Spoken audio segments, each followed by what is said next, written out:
Assalamualaikum warahmatullahi wabarakatuh. Allahumma sholli ala Sayyidina Muhammad wa ala ali Sayyidina Muhammad. Segala puji syukur kita kehadirat Allah Subhanahu wa Ta'ala. Salawat dan salam kita haturkan kepada baginda Nabi besar Muhammad sallallahu alaihi wasallam beserta keluarganya dan sahabatnya dan kita selaku umatnya. Mudah-mudahan mendapatkan syafaatnya. Dan jangan lupa like, comment, dan subscribe-nya.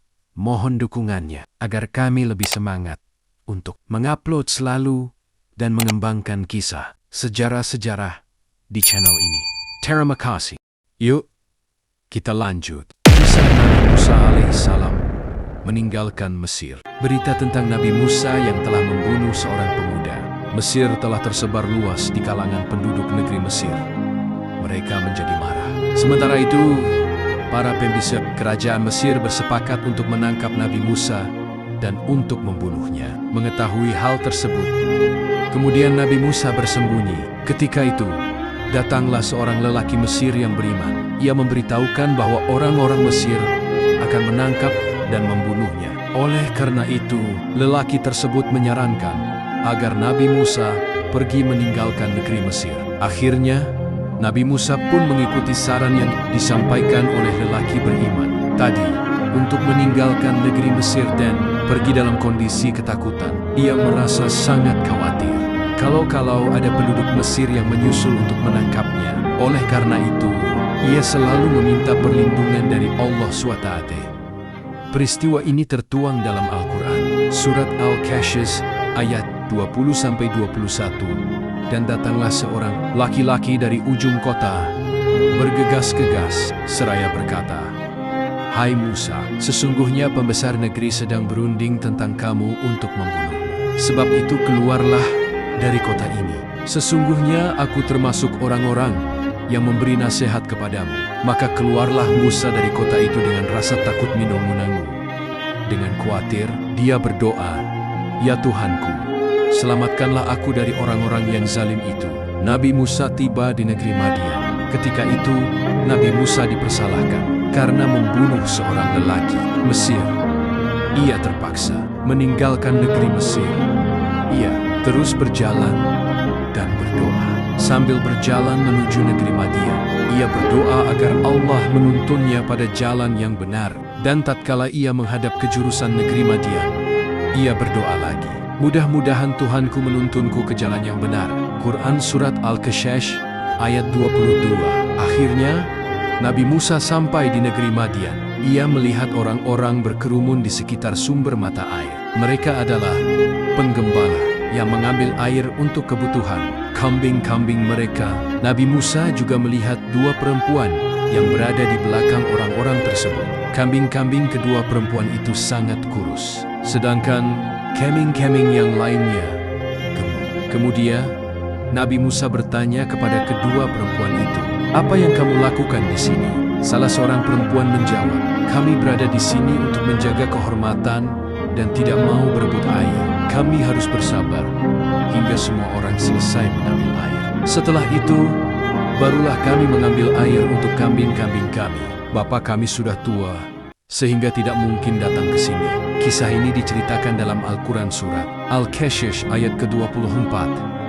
Dan tatkala ia sampai di sumber air negeri Madian, ia menjumpai di sana sekumpulan orang yang sedang meminumkan ternaknya. Dan ia menjumpai di belakang orang banyak itu dua orang perempuan yang sedang menghambat ternaknya. Musa berkata, "Apakah maksudmu dengan berbuat begitu?" Kedua perempuan itu menjawab, "Kami tidak dapat meminumkan ternak kami sebelum penggembola itu memulangkan ternaknya. Sedang bapak kami adalah orang tua yang telah lanjut umurnya." Nabi Musa pun menolong kedua perempuan itu.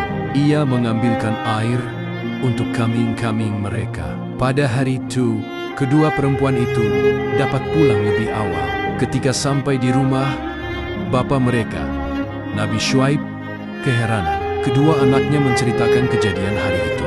Nabi Syuaib menyuruh putrinya untuk menemui Nabi Musa.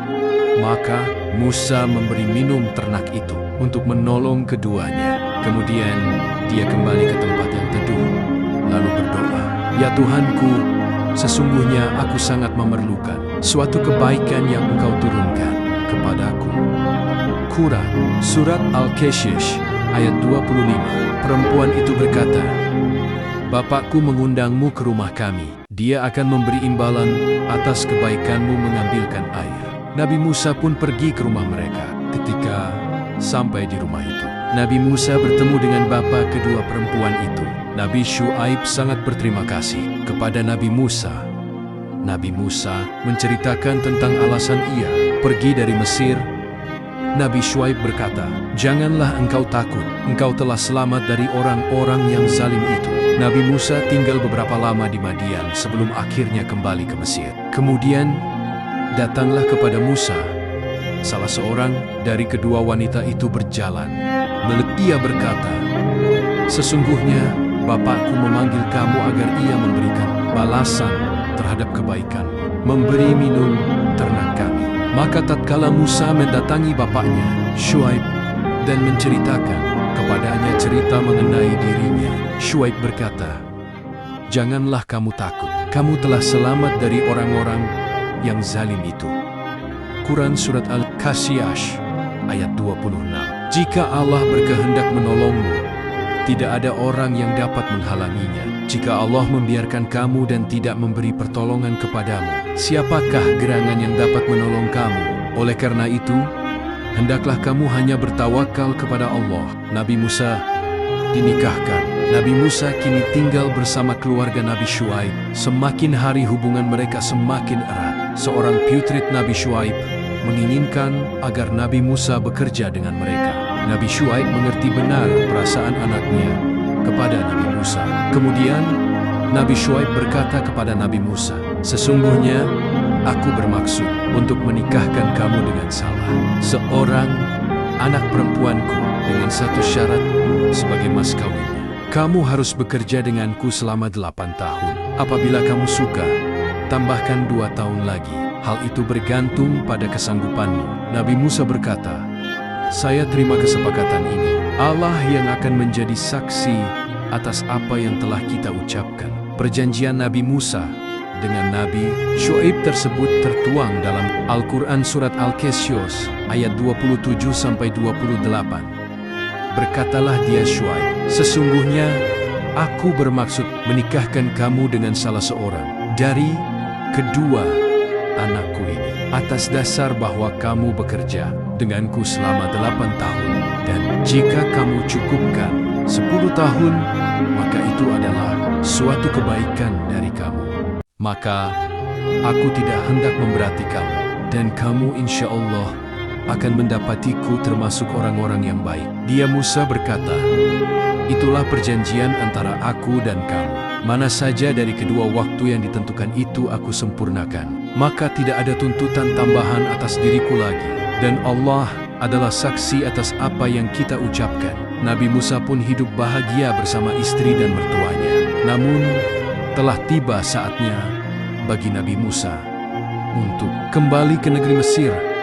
Akhirnya, setelah perjanjian ditepati Nabi Musa dan istrinya pergi menuju negeri Mesir, Nabi Syuaib pun merestui kepergian mereka karena ia sadar bahwa Nabi Musa pun adalah utusan Allah. Sebelum Nabi Musa berangkat, Nabi Syuaib memberikan sebuah tongkat sebagai senjata. Di tengah perjalanannya mereka, Nabi Musa dan istri kesayangannya akhirnya berjalan menyusuri padang pasir dengan sembunyi-sembunyi karena mereka takut perjalanannya diketahui oleh tentara Mesir. Oleh karena itu, mereka lebih menyukai melakukan perjalanan pada malam hari di saat tentara Mesir sedang terlelap tidur.